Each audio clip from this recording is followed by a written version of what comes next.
Hai Kak, terima kasih sudah klik video ini dan selamat datang di Depala. Malam ini saya kembali akan menceritakan lagi cerita horor. Jadi buat kamu yang kurang nyaman mendengar cerita horor, bisa silakan di skip saja. Saya akan menceritakan pengalamannya temanku lagi. Kebetulan dia tetangga rumahku. Nama temanku itu Niken.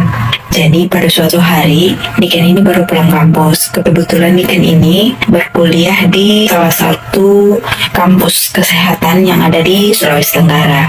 Dia baru pulang kampus. Kebetulan malam itu sudah jam 8 malam. Berhubung Niken ini capek dan lumayan gerah, jadi udah mandi dulu, udah berhenti di kamar mandinya, putar keran air, terus udah mandi. Nah, sementara dia mandi, tiba-tiba kayak ada orang yang berusaha dobrak itu pintu kamar mandi. Sementara sebelum dia mandi, dia itu ingat betul dia sudah kunci pintu depannya, dia juga sudah kunci pintu belakang rumahnya, jadi otomatis tidak akan ada orang yang bisa masuk ke dalam rumahnya. Kebetulan juga malam itu Niken itu lagi sendiri, karena Niken ini kan sebenarnya memang tinggal dengan sepupunya, tapi sepupunya sudah lulus kuliah, jadi langsung balik di kampung. Di rumah itu sebenarnya ada 2 kamar yang selama ini dipakai, satu Niken, satu lagi sepupunya.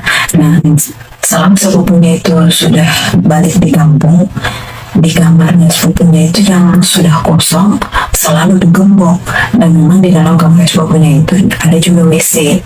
Nah, Niken itu sebenarnya sering sekali mendengar ada suara air kayak keran yang dibuka dari dalam kamar itu, tapi Niken tidak bisa cek di dalam kamar itu karena kamarnya itu dikunci sama sepupunya dan kuncinya dibawa di kampung. Jadi Niken itu sisa sendiri di rumah itu. Nah, terus pada saat dia merasa kayak ada yang dobrak-dobrak itu pintunya, dia mungkin tidak, itu hanya perasaanku saja, karena itu WC-nya kan kecil, kamar mandinya itu kecil, sementara Niken badannya agak-agak bongsor, jadi mungkin dia pikir dia sendiri yang tidak sengaja dobrak itu pintunya. Nah, terus pada malam itu terjadi lagi, pada saat dia sedang pakai sampo, terjadi lagi kayak ada yang dobrak pintu kamar mandinya. Tapi dia pikir lagi, siapa yang suka dobrak-dobrak pintu kamar mandiku? Nah, sementara sendiri di dalam rumah, tidak mungkin sekali ada orang yang masuk dalam rumah. Mau lewat mana? Jendela juga dikunci, pintu utama juga dikunci, pintu dapur juga dikunci, karena tanggung masih bersampo-sampo ini rambutnya, badannya juga masih bersampo-sampo. Dia lanjutkan mandi. Terus pas dia matikan itu keran airnya, kayak ada suara langkah kaki, larinya anak kecil. Itu pasti dapurnya. Kebetulan dapurnya itu berhadapan langsung dengan kamar mandinya. Cuma Niken ini tidak mau berburuk sangka, dia hanya pikir mungkin tetangga, karena bentuk rumahnya itu kan satu tembok 2 buah rumah, jadi mungkin dia pikir anak tetangga, karena tetangga memang punya anak kecil, jadi dia masih positif tinggi. Terus dia sudah selesai mandi, terus keluar dari kamar mandi. Memang pada saat itu dia lihat di tehel rumahnya itu kan tehel warna putih, ada jejak kaki kecil tapi kayak berlumpur.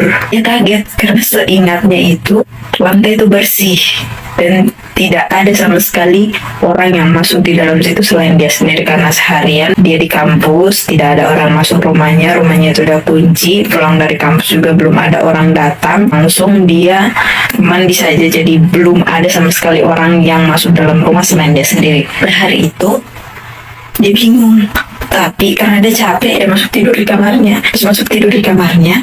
Dia matikan lampu. Terus setelah matikan lampu itu kayak ada bayangan hitam besar depannya dekat jendela kamarnya. Kebetulan kamar tidurnya itu berhadapan langsung dengan jendela. Tapi dia pikir lagi, siapa? Mungkin orang di luar. Dia masih berpikiran baik, orang di luar. Tapi setelah dia pikir-pikir, masa ada orang di luar tapi bayangannya di dalam kamar? Dia bingung. Dia langsung teringat cerita keponakannya beberapa hari yang lalu sempat berkunjung di rumahnya ini. Dia bilang, Kakak Niken tinggal sama siapa di dalam rumah? Niken ini bilang, kata saya sendiri deh. Kenapa? Tidak Kakak Niken, ada orang, ada laki-laki di dalam kamar. Tak, katanya ini, saya gambarkan mukanya di tembok. Tak, itu anak memang menggambar suatu gambar di tembok itu, laki-laki tinggi, besar, hitam. Dan bilang katanya, ini orang yang tinggal di kamarnya Kakak Niken, yang selalu sama-sama Kakak Niken. Karena ingat perkataan keponakannya itu, Niken langsung kaget. Tapi di satu sisi dia kecapean, dia sudah mau tidur dan mengantuk sekali. Tidak ada juga yang bisa dihubungi. Akhirnya Niken tarik selimut terus dia tidur. Menurut kalian, kira-kira siapa bayangan yang dilihat itu atau jejak kaki berlumpur yang ada di lantai? Tulis komen kamu di kolom komentar. Sekian video kali ini, jangan lupa subscribe dan aktifkan lonceng notifikasinya. Klik like jika kamu suka video ini. Saya pamit undur diri, sampai jumpa di next video.